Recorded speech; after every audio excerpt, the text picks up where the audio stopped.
Oh, AL Chemical Life says, in a tweet years ago, I messaged you and asked you about the coffee creamer fireballs, and you said they were one of the scariest things you've ever seen.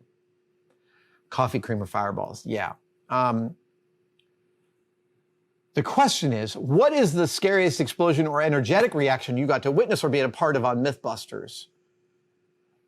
Let me go back and talk about the coffee creamer explosion, because that's a specific kind of explosion called a particulate explosion, and it can happen in all sorts of different scenarios. Coffee creamer is one, corn dust in silos is another, sawdust in wood shops is another. And these are situations in which a certain amount of flammable particulate can become airborne to such a degree that they can cause a chain fire reaction that is similar to a gas explosion. And so when Carrie, Tori, and Grant did this at the Alameda County Sheriff's Bomb Range, the way that they ignited the coffee creamer was they aerosolized it first and then ignited it. And this is actually how movie explosions work, right? When you see a big fireball, that's exactly, in a movie, that is literally a cloud of gasoline that has been vaporized and then set on fire post-vaporization.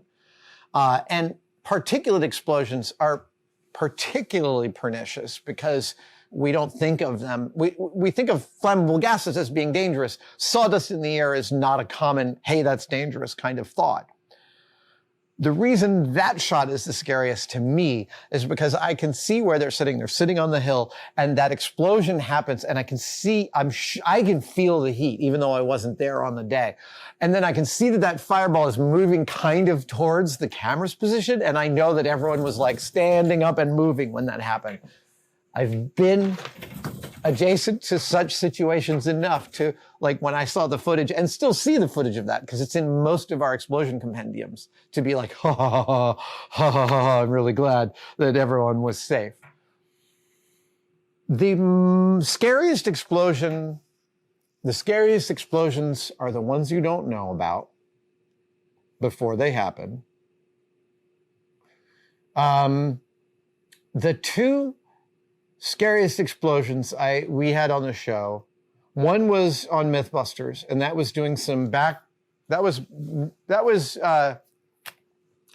working with liquid oxygen. We were doing some behind the scenes testing to see if liquid oxygen was safe enough to use for a story. So we got some liquid oxygen, and off camera, we were doing some small scale experiments about, yeah, I know. Those chemists watching are probably like, what? We did some small scale experiments to see if the purported behavior of liquid oxygen was potentially as advertised. And some of the purported behavior of liquid oxygen is that you can put a stick of butter in liquid oxygen and throw it and it'll behave like a bomb. That is not exactly true, but frankly, it's true enough that liquid oxygen scared the hell out of us. A small off-camera reaction was vigorous enough to cause some stitches. That's all I'll say. Everyone's fine. The other scariest explosion we ever had on the show was actually on Savage Builds. We were playing around with nitroglycerin, another material that is terrifying in its power, yet unpredictable in its execution, in getting that power to reveal itself. That's the thing. Those two materials, LOX and nitroglycerin, never again for me.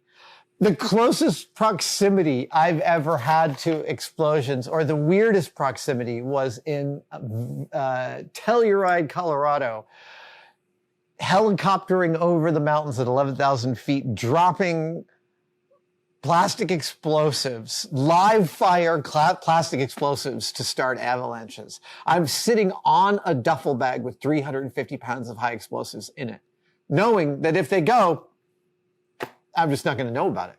Yeah, I'll just be vapor. Vinyl Key asks, it feels like the country's relationship with guns has changed since Mythbusters was active. If by that you mean that school shootings are way more of a scourge on humanity than they were at the time we started, yeah, that's absolutely true. And I don't think that when we started that bullets were one of the, if not the most leading cause of death for children. I can't believe I say that sentence and it's actually true. Yeah, they're asking, would you have changed how firearms are portrayed on the show? Yeah, totally. That would have been part of our conversation.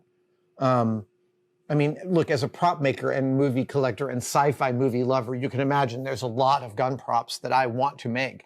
And I really try and parcel them out only to a couple a year, frankly, because I could easily be the all gun prop channel. And I don't want to be, specifically because of what you bring up, that our country's relationship with guns has radically shifted, and that's unfortunate. Yeah, Mythbusters talked about that kind of stuff all the time. And, you know, it's an ongoing conversation. I don't think that we ever trivialized them in the actual use of them. Certainly in some of our prop setups we did.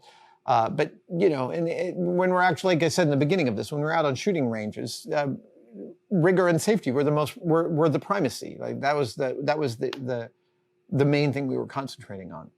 Charles M. wants to know, if I had the opportunity again, would I choose to fly with the Blue Angels or the U-2 spy plane? It was just Fleet Week here in San Francisco, and the Angels were playing their insane craft above San Francisco, which I have to imagine might be almost more fun for the Blue Angels than it is for us to watch. I know they're super noisy, but those machines, the F-18 Hornet, impressed me in a way that almost no other machine I've ever been around has. It is specific to its task and rigid and rigorous in its execution at a level that beggars my imagination. So without a doubt, it would be the Blue Angels. So hey, next year, Fleet Week, Blue Angels, come on through town. I would love to take one of your VIP flights. I'll happily vomit into every pocket of my flight suit. Flying with the Blue Angels, by the way, the one thing I've ever done in which repeated vomiting does not detract one bit from the enjoyment. Hey, Ben asks, some TV shows license popular music for their opening credits. If you asked to choose a song as the opening theme of Mythbusters, what song or artist captures the style and spirit of the show? Danny Elfman. Yeah, I know for the longest time we were doppelgangers. But Danny Elfman, absolutely. Howard Jones, too. Blinded Me with Science. Howard Jones, really, really important artist. Really, yeah, amazing artist. I'm a huge fan of his. Yeah, it would be Howard Jones or Danny Elfman. Yeah. Thank you so much for watching. If you'd like to support us even further, you can by becoming a tested member. Details are, of course, below, but it includes all sorts of perks, and we're building them all the time. You get advanced word and behind-the-scenes photos of some of our projects. Questions, you get to ask direct questions during my live streams, and we have some members-only videos, including the Adam real-time series of unbroken, unedited shots of me working here in the shop. They are weirdly meditative. Thank you guys so much. I'll see you on the next one.